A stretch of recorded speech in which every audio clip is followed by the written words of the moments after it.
Today I fucked up by giving the weird guy a chance. So, I was talking to this guy who was already giving weird vibes.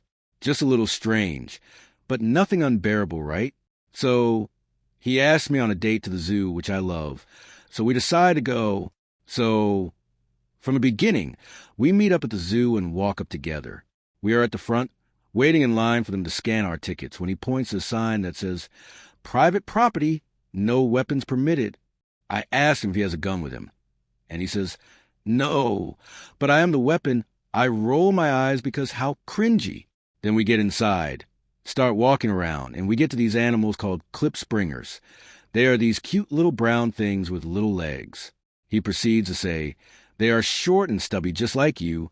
I literally just looked up and stared at him and said, "Are you joking?" But I still stayed on the date.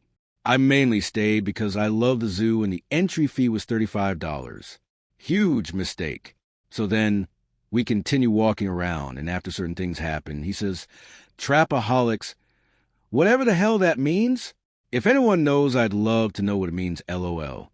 Then it's a Saturday, so all the family's at the zoo and there are children everywhere, and he looks over at me, sighs, and says, "I'm getting baby fever." I just kept looking straight, because who says that on a first date? The rest of the date goes kind of okay. We are leaving the zoo and he mentions his ex. I don't say anything because, again, what the hell? Well then, the next set of events all happen within the 6-minute walk to the car. He mentions her again and says, if I saw my ex again, it would be over with. Like what? Again, this is a first date.